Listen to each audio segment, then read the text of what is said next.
Hi, my name's Daniel Leeds. I'm just going to give you some quick guidelines on the best way to fit your hands-free handling head collar and muzzle.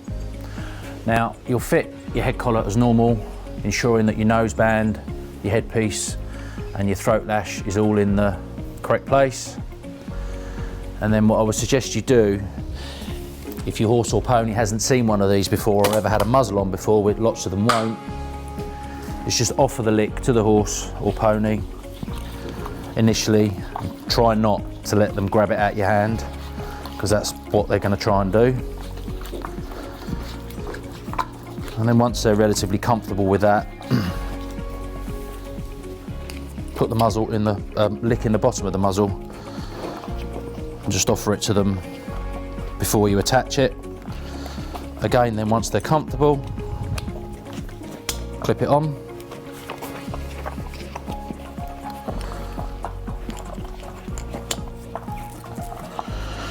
Now, the thing that you need to be aware of and take care of in this situation is that the horse's nostrils are by the breathing holes. If the horse feels that its breathing is restricted in any way because it's too high or too low, they quite possibly start to object. So yeah, that's the important thing with the nose holes and the breathing. And there he is, he's quite happy standing there, great, licking away with that. When you've got the horse tied up, what I recommend you do is you take the lead rope from the ring at the back and just clip it onto the front of the muzzle. Now, the reason for this is that if the horse is trying to get downward pressure, which if you see he's trying to get his head down all the time to get more pressure on that lick, and the angle's not quite straight, what can end up happening if the rope is round here, it can pull the ring round in either direction into the horse's eye, which is what you don't want.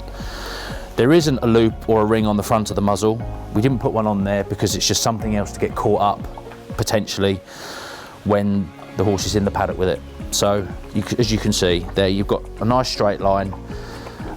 Just clip it to the front and it holds it straight, stops anything getting pulled round into the horse's eyes.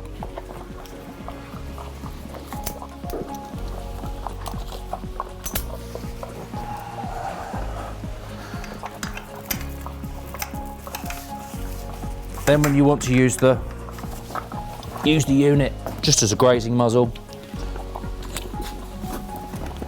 unclip it,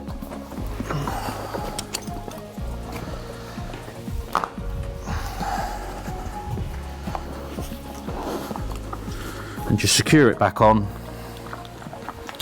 or secure it on.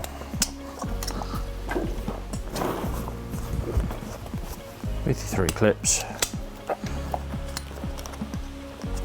And again, you need to pay attention to the breathing holes, need to be in the right place, and the bottom of the muzzle needs to be in relatively close proximity to the bottom of the horse's mouth, so that when he puts his head down and the grass goes through the little hole at the bottom, a little bit of grass actually does go through. It doesn't want to be flapping around down here. Now, if you can't obtain enough height with the straps on the side of the muzzle, just use up or down a couple of holes to get your settings right for use as a grazing muzzle. So it's either here or here that you get the height set correctly for use as a grazing muzzle. And that's it.